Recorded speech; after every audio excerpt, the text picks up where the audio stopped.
शैलेंद्र सिंह और आप देख रहे हैं हमारा YouTube चैनल शब्द शैलेंद्र सिंह। आज हमारे साथ बेहद खास मेहमान हैं अनुरिता भार्गव जी, जो स्पिरिचुअल हीलर हैं और थेरेपिस्ट हैं। न्यूमरोलॉजी में भी उनका अपना एक बड़ा दखल है। इस पूरी जो चीज़ें हैं वो अपने वो सोल मित्रा के नाम से चलाती हैं। तो आज हम जानेंगे कि उनके क्या क्या काम हैं और वो जो उनके कार्य हैं वो आम लोगों को कैसे प्रभावित करते हैं, कैसे उनको दिशा दिखाते हैं भविष्य की राहें तय करने में। तो अनिता जी, बहुत बहुत स्वागत है आपका। Thank you so much, sir.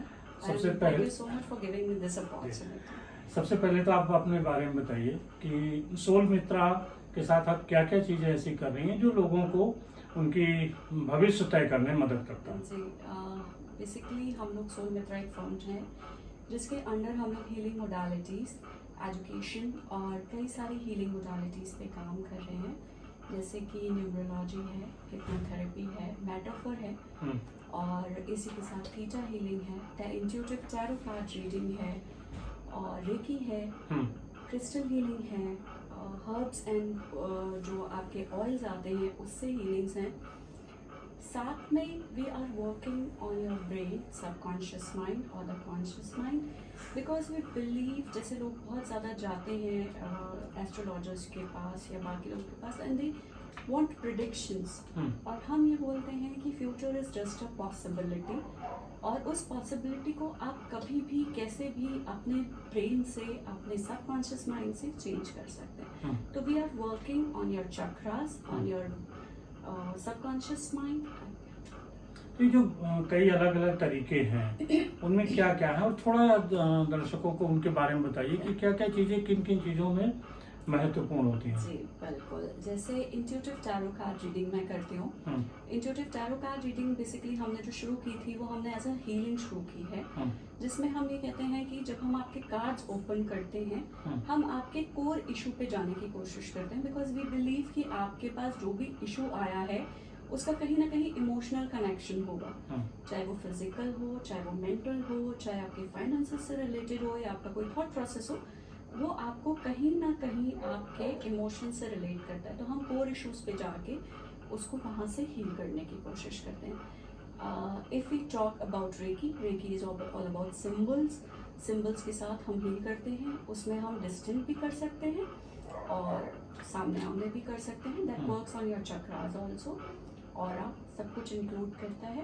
Then we do chakra healing. Chakra हमारे बेसिकली एनर्जी वोटेक्स होते हैं जो कि हमारी ह्यूमन बॉडी में हर या किसी भी बॉडी में ज़रूर प्रेजेंट होते हैं, और उस पर हम जब हीलिंग करते हैं तो हम अपनी एनर्जीज को, जिसको आप ची या प्राणा बोलते हैं, उसको एक अलाइनमेंट में लेके आते हैं। बेसिकली लोग सोचते हैं कि 7 चक्रास हैं, but we work on 12 chakras, 4 higher chakras and 7 the main chakras. We work on that. और न्यूमरोलॉजी सभी ने सुन रखी है और बहुत सारे उसके साथ लोगों के इल्यूजन्स भी हैं और मिथ्स भी हैं, but numerology is totally safe. जैसे लोग बोलते हैं कि नए नेम चेंज कर लिया तो बर्थ चार्ट चेंज कर लिया, बट वो सिर्फ आपको यूनिवर्स से अलाइन करती है, आपके नंबर्स को, आपके नाम को, because name also plays a major role. वो आपकी आइडेंटिटी बन जाती है नाम, तो it plays a major role. तो अगर आपका नाम और नंबर सिंक में नहीं है तो वो कहीं ना कहीं आपको कॉम्प्लेक्स देते रहते हैं, चीज़ें कॉम्प्लिकेशंस आते रहते हैं। तो हम लोग उस पे काम करते हैं। Metaphor is very good. We read drawings and signatures और स्ट्रोक्स, ये हम बच्चों के लिए बहुत अच्छा काम करता है। खासतौर से जो बच्चे ऑटिस्टिक होते हैं या वैसे होते हैं उन पे तो बहुत ही अच्छा काम करता है।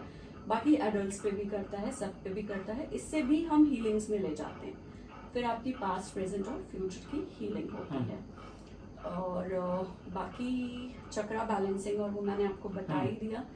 ऑयल्स और हर्ब्स और क्रिस्टल्स जो हम यूज़ करते हैं वो बेसिकली आपकी बॉडी से जो चीज़ें टच होती हैं वो कैसे आपको इफेक्ट करती हैं, कलर्स कैसे इफेक्ट करते हैं, उनके क्या सिग्निफिकेंसेस होते हैं, हम उस पर काम करते हैं। आपके पास जितने लोग आते हैं किन किन पद्धतियों पे वो ज़्यादा फोकस करते हैं? देखिए जैसे हर किसी का सेम नहीं होता, बीमारियां सेम नहीं होती, तो ट्रीटमेंट सेम नहीं होता। हम लोग भी इसीलिए इतने कोर्सेज करते रहते हैं ताकि हमें पता है कि हमारा जो एक क्लाइंट है उस पर वो एप्लीकेबल है या नहीं, ये जरूरी नहीं है। तो किसी एक मोडालिटी पे स्टक नहीं होके रहना। डिफरेंट मोडालिटीज लगती हैं, कभी किसी पे 2 मोडालिटीज लगानी पड़ती हैं, कभी किसी पे 1 लगानी पड़ती है। बट डिपेंड करता है कि क्लाइंट का इशू क्या है, और जब तक उसको सेटिस्फैक्शन या आराम नहीं मिल जाता तब तक हम कोशिश करते रहते हैं। थोड़ा सा पीछे चलें कि आपने कब शुरू किया था और कैसे इस फील्ड में आप आई? मेरी जर्नी तो शुरू हुई थी, सच बताऊं तो 22 साल पहले। आई स्टार्टेड रेकी, और उसके साथ साथ जैसे एक होता है ना कि कुछ गॉड गिफ्टेड पास थी, कुछ चीजें दिखने लगती थी, कुछ चीजें महसूस होती थी, कुछ चीजें आप बहुत आसानी से रीड कर लेते थे, माइंड सेट किसी का रीड कर लेते थे, और जो होने वाला उसको आप पहले से बोल देते थे। तो पहले लोगों में इतनी एक्सेप्टेंस नहीं थी, अवेयरनेस नहीं थी, तो दे यूज्ड टू कॉल कि कुछ जादू टोना तो नहीं चल रहा है या कुछ ऐसा, बट ऐसा कुछ नहीं होता। जादू टोना तो एग्जिस्ट ही नहीं करता, वो भी एक तरीके की नेगेटिविटी या पॉजिटिविटी है। तो हम लोग उसी तरीके से जर्नी शुरू हुई मेरी। फिर धीरे धीरे I started doing courses. Family support बहुत तगड़ा था, तो मैं बाहर रहती थी 15-15 दिन, 20-20 दिन, and I used to do courses. I used to practice those courses कहीं अकेले जाके या वैसे करके, and my family supported me like anything. तो it was a long journey, but it was a miraculous. मतलब जो आज सोल मित्रा का एक नाम है वो एक जने से शुरू हुआ था, आज वर्ल्ड वाइड है, वर्ल्ड वाइड क्लाइंट्स हैं। और मैंने ये देखा कि जो हमारे बाहर भी क्लाइंट्स हैं जो हिंदू नहीं हैं या जो इंडियंस नहीं हैं, वो भी इस मोडालिटी को या इन चीज़ों को बहुत अच्छे से सोल मित्रा का मतलब क्या है? थोड़ा सा लोग बताइए कि soul Mitra. Soul basically is your chi, your prana, and उस सोल को कोई समझने वाला यानी कि आपका मित्र इज सोल मित्रा। अच्छा। नाम तो शुरू हुआ था मजाक में कि मुझे बहुत अच्छा लगता था 2 इंग्लिश हिंदी का कॉम्बो। तो soul English, soul is English word and Mitra is Hindi word. तो सोल मित्रा के कॉम्बिनेशन में शुरू हुआ था, and all this is like सभी को पता है। कुछ न्यूमरोलॉजी से भी उसका संबंध है? Yes definitely. मैं अपने नाम में TTV लगाती हूँ। बेसिकली मेरा नाम ANURITA है, बट मैं लिखती ANURITTA है। तो दैट इज लाइक कि जब आपको जिस चीज की जरूरत हो, आप अपना नाम 3-3 महीने पे बदल भी सकते हो। अच्छा। लेकिन आपको ऑन पेपर्स नहीं बदलना है उसको, आपको सिर्फ उसको ग्लोबली बदलना है। जैसे आप ऐसे समझो कि अगर मैं अपने नाम बदला और आपने उसको फेसबुक पे बदला फॉर सपोज, अब मैंने वो लिंक आपका लाइक कर दिया, वो उस पोर्टल पे चला गया जहां से वो लिंक लाइक हुआ, तो आपको यूनिवर्स में अपना नाम स्प्रेड कर दिया। आपने ANURITTA की एनर्जीज स्प्रेड की। तो अगर वो मैंने किया है सक्सेस के लिए या मैंने किया पीस के लिए अपना नाम चेंज, तो मुझे वो चीज अटेन होने लगी। मैंने कहीं पढ़ा था या कुछ जानकारी में था कि जो नाम आपका जितना ज्यादा यूज हो रहा है उसका इफेक्ट उतना ज्यादा होता है। बिल्कुल, इसीलिए हम हमेशा पूछ लेते हैं ये थेरेपी लगाने से पहले कि आपको कोई निकनेम तो नहीं है। बहुत से लोगों के निकनेम अलग अलग तरीके के होते हैं। I am not commenting on anybody's name, but बहुत अलग अलग और बहुत वियर्ड भी होते हैं। मतलब जो रियल नेम है और निकनेम में कोई कॉम्बिनेशन नहीं होता है। और कई बार आपके जैसे आपने कोई नाम छोटा करके बोलना शुरू कर दिया, अब उसका क्या मतलब निकल रहा है, तो वो बहुत डिपेंड करता है। और जिसका प्रोनाउंसिएशन जितना क्लियर होगा जिस नाम का, try to keep those names only, जिसका कोई लॉजिकल मतलब निकलता हो, कुछ भी नहीं। क्योंकि हो सकता है कि जो बुलाने वाला है वो सही ढंग से उच्चारण न कर पाए, तो उसका एक अलग इफेक्ट भी पड़ता है। बिल्कुल, जैसे अब मेरे बेटे का नाम शुभ है, कई लोग उसको शुभम कर देते हैं, तो शुभम बोलते ही मीनिंग चेंज हो गया और शुभ बोलते ही चेंज हो गया। तो इन दोनों में भी एक कोऑर्डिनेशन होना चाहिए। हमने उस चीज को किस पर्पस से रखा है, या हम बार बार अगर हम बोल रहे हैं बार बार शुभ शुभ, तो वो चीज कहीं ना कहीं रिफ्लेक्ट हो रही है हमारी लाइफ में। तो ये बहुत डिपेंड करता है। लेकिन आपके नाम का प्रोनाउंसिएशन तो बहुत अलग टाइप का है, लेकिन नॉर्थ इंडियंस और बंगालीज में थोड़ा सा फर्क हो जाता है। नॉर्थ इंडियंस के पास अपना स्लैंग होता है, अपना एक तरीका होता है बोलने का। तो देखिए इट्स ओके, मीनिंग तो हमें भी पता है, चीजें हमें भी पता है। पिछले 22 सालों का आपका इसका सफर है, लोग किन किन समस्याओं को लेके आपके पास आते हैं? देखिए, मैं अगर आपको सच बताऊं तो समस्याएं जो होती हैं वो physical, mental, emotional, love issues, kids issues, infertility, इस तरीके के सारे केसेस आते हैं, हर तरीके के आते हैं। कई लोग सिर्फ प्रेडिक्शंस के लिए आते हैं, मैं उनको बहुत एंटरटेन नहीं करती, because I keep telling them कि भाई फ्यूचर तुम अपना खुद बना सकते हो। बाकी चीज़ें जैसे होती हैं कि इनफर्टिलिटी केसेस हैं या आपके कैंसर पेशेंट्स केसेस हैं, तो उनमें क्या चीज़ कितनी ज़रूरत है हम उस हिसाब से डिसाइड करते हैं। पेशेंट्स की तो कमी नहीं है, क्लाइंट्स की कमी नहीं है, और मेरा ख्याल है इश्यूज और ड्रामा की भी कमी नहीं है। तो हर तरीके का ड्रामा एक इशू बन सकता है, और हर तरीके का ड्रामा जो है वो आपको किसी न किसी डिजीज के पास ले जाता है। तो stop reacting on the dramas first. हमारे समाज में बहुत पहले से ही हस्तरेखा का ज़्यादा चलन रहा है, फिर कुंडली भी काफ़ी प्रचलित है अभी भी, मस्तिष्क का कुछ ज्ञान भी, वही भी एक विज्ञान है। ये कहें कि जो हमारे एक जीवन का अंग था, फिर ये नई चीज़ें आई हैं, तो अब लोग कैसे बैलेंस करें, किन चीज़ों पर लोगों को ज़्यादा भरोसा हो रहा है? देखिए, एक तरीके से ऐसे समझिए कि जो भी कुछ है वो आपकी बॉडी में है, चाहे पास्ट हो, चाहे फ्यूचर हो, चाहे प्रेजेंट हो, और आप ही को रेगुलेट करना है उससे। ठीक है, आप अगर अपना पास्ट हील करते हैं तो प्रेजेंट तो हील हो ही रहा है, और प्रेजेंट हील हो गया तो फ्यूचर बन ही जाएगा। तो आप सिर्फ अपने पे फोकस करिए, अपने अलाइनमेंट्स पे, अपनी चीजों पे, रादर देन फोकसिंग ऑन कि उसने ये बताया था तो हम उसका सोच के ये चल रहे हैं। नहीं जाओ उस चीजों पे, ये सोचो कि आपने क्या पास्ट से लर्निंग ली, प्रेजेंट में उसको कैसे अप्लाई कर सकते हो, और फ्यूचर में कैसे जा सकते हो। अब कहने का मतलब है कि बॉडी हमारी है, जो समस्याएं अच्छी बुरी वो हमारे साथ है। रीडिंग करने का ये तरीका अलग अलग है। हाँ, रीडिंग करने का तरीका अलग अलग है। कई बार ऐसा होता है जैसे लोग मेरे पास आते कहते हैं मैम मुझे तो रेकी कभी सूट ही नहीं, तो आप और क्या दे सकते हो। तो मैं पूछती हूँ उनसे क्यों नहीं सूटी, क्या माइंडसेट था, या ये माइंडसेट ही बना लिया है कि रेकी सूट ही नहीं करेगी। अब जैसे कई लोग आते हैं कि मैम हमें सल्फर से एलर्जी है, तो उन्होंने कभी जिंदगी में सल्फर ट्राई ही नहीं किया उसके बाद, लेकिन वो एलर्जी अगर कोर इश्यूज से या किसी आप डर से ऑपरेट हो रही है तो वो कभी भी सही हो सकती है। जैसे एक्जिमा है या कई चीजें हैं ऐसी जो आती हैं आपकी पास्ट लाइफ से या कोर इश्यूज से या फियर्स से। बच्चों के अंदर देखा है कि बहुत सारे तरीके के फियर्स होते हैं, तो ये सब चीजें आप काम कर सकते हैं और इन्हें रिजॉल्व किया जा सकता है। जो लोग आपके पास आते हैं उनके लिए क्या संदेश देना चाहती हैं कि जब आए तो क्या क्या तैयारियां करके आए, या किस तरीके का माइंडसेट लेके आए जिससे उनको ज्यादा लाभ हो? देखिए, सबसे पहले तो अगर आप मेरे पास आ रहे हैं तो टेस्ट करने मत आइए, ट्रस्ट करके आइए। अच्छा। It is very necessary to trust. भगवान भी किसी ने देखा नहीं है, सिर्फ एक ट्रस्ट है। तो ट्रस्ट द लाइफ प्रोसेस। जैसी लाइफ चल रही है वो बेहद खूबसूरत है, बेहतर है, बेस्ट हो जाएगी, लेकिन ये आप पे डिपेंड करता है आप उसे बनाना चाहते हैं।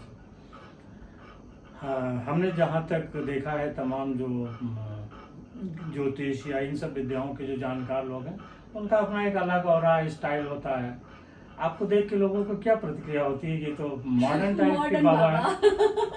मॉडर्न बाबा कह सकते हैं आप, लेकिन हाँ शायद पुरानी चीजों को ब्रेक करना या छोड़ देना, जब आप उनसे छोड़ते हो, आप बाहर आते हो, तभी आप इवॉल्व हो सकते हो। अर्थ का भी एक नेचर है, एक रूल है कि वो सदा घूमती रहती है, इवॉल्व होती रहती है, पुरानी चीजें मरती रहती हैं और नई चीजें जनरेट हो सकती हैं, हो रही होती हैं। तो ऐसे ही आपको भी पुरानी चीजों से बाहर आके ही नया कुछ गेन होगा, ये हमेशा रूल है। इतनी सारी जानकारियों के बाद भी बहुत सारे ऐसे लोग हैं जिनको ये पता नहीं होता कि हमारी ये समस्या है और इसके समाधान के लिए हम कहाँ जाएं। बिल्कुल। कुछ ऐसा बता सकती हैं कि जिन लोगों को अगर कुछ फील हो रहा हो तो उन्हें लगे कि हाँ उन्हें मेरे पास आना चाहिए या इस जैसे किसी दूसरे जानकार के पास जाना चाहिए? देखिए, बहुत तरीके के हीलर्स हैं, बहुत तरीके के पंडित हैं या न्यूरोलॉजिस्ट हैं, और कई बहुत बेहतर होंगे, कई सीख रहे होंगे, कई लर्निंग प्रोसेस में होंगे। आप बस इतना विश्वास रखिए कि आपको जहाँ यूनिवर्स लेके जा रहा है वही बेस्ट है आपके। अच्छा। अगर मैं हमेशा ये कहती हूँ कि मैं किसी को बुलाने नहीं गई कि मेरा क्लाइंट बना, अगर यूनिवर्स ने आपको यहाँ भेजा है तो that means we too are connected. फिर कुछ बेहतर तो होना ही है, चाहे आपके लिए हो चाहे हमारे लिए हो। जब स्टूडेंट भी मेरे क्लास में आता है तो मैं उसको यही बोलती हूँ कि बेटा आप जितना सीख रहे हो उतना ही उससे ज्यादा मैं सीख रही हूँ, तो हम दोनों जो आज मिले हैं वो एक दूसरे की लर्निंग पूरी हो रही है। And it is very necessary to understand कि जब भी दो लोग एक दूसरे का पाथ क्रॉस करते हैं तो कहीं ना कहीं कोई लर्निंग पूरी हो रही है। अच्छा। कहीं ना कहीं कुछ कार्मिक पूरा हो रहा होता है। आप इन चीज़ों को दूसरों को सिखाती भी हैं, किस तरीके से सिखाती हैं? जी, मैं सिखाती भी हूँ। मैं ऑनलाइन ऑफलाइन दोनों तरीके के कोर्सेज लेती हूँ। ऐसे जैसे पेंडेमिक चल रहा है तो जूम पे ही होते हैं, वरना ऑफलाइन भी होते हैं। वी हायर सम रूम्स और सम होटल्स और समथिंग, देन टीच देयर। और जैसे मैं टैरो सिखा रही हूँ, अवेकनिंग सोलमेट सिखा रही हूँ, अवेकनिंग चक्र सिखा रही हूँ, अवेकनिंग दिस फैमिली बॉन्ड सिखा रही हूँ, एंड पेंडुलम डाउजिंग सिखा रही हूँ। तो ऐसे कई सारे कोर्सेज हैं which I am teaching, and I will be introducing more courses as well. It's for the evolvement of everyone. The more you will learn, the more you will grow. आपके पास जो लोग सीखने आ रहे हैं वो किस कैटेगरी के हैं, मतलब हाउस वाइफ्स हैं? ऐसा कुछ नहीं है कि मैं कहूँ कि हाउस वाइफ्स हैं या बच्चे हैं या न्यू जनरेशन है, कुछ नहीं। बस क्यूरोसिटी होनी चाहिए अंदर से, थोड़ा सा इच्छा हो। बिल्कुल, जिसको इच्छा हो। और कई बार ऐसा होता है कि ये आपका लाइफ पाथ ही होता है, आपको कहीं ना कहीं सीखना ही है। तो अब वो आप किस एज पे सीख रहे हो उसका कोई बात नहीं है। कुछ टाइम पीरियड है कि इतने दिन में आप सीख जाओगे? हाँ बिल्कुल होते हैं, कोर्सेज डिजाइन इस हिसाब से होते हैं। लेकिन हाँ ये जरूर है कि हम तब तक गाइडेंस में रखते हैं जब तक बच्चा बिल्कुल परफेक्ट ना हो जाए, ये ना कह दे कि अब आता है। अच्छा। तो मतलब लोग इसको कैरियर के रूप में भी देख सकते हैं? तो बिल्कुल प्रोफेशनल कोर्सेज ही होते हैं, सर्टिफाइड कोर्सेज होते हैं, पूरी तरीके से ऑथेंटिक होते हैं। हम आपको मतलब सोल मित्रा के अंडर जो भी कोर्स दे रहे हैं वो पूरी तरीके से ऑथेंटिक है कोर्सेज, आप उसको प्रोफेशनली कहीं पे भी अप्लाई कर सकते हैं। तो चलते चलते और कुछ जो अपनी तरफ से आप बताना चाहें दर्शकों को? Stay positive. It is the only thing which can make your life better. अगर आप पॉजिटिव हैं तो चाहे पेंडेमिक का टाइम हो, चाहे कोरोना हो, या आप कह लो कि लाइफ में कोई भी चैलेंज है, आप बहुत आसानी से निकाल सकते हैं। So stay positive, this is the only power you. तो दोस्तों, ये थी अनुरिता जी से के साथ हमारी बातचीत। आपको कैसी लगी ज़रूर बताइएगा, और अगर आपको कोई समस्या है या आप वैसे भी चीज़ों को जानना चाहते हैं तो आप मुलाकात कर सकते हैं। डिस्क्रिप्शन बॉक्स में हम आपका एड्रेस दे देंगे जहां से आप संपर्क कर सकते हैं। बहुत शुक्रिया आपका भी। Thank you so much. Thank you everyone.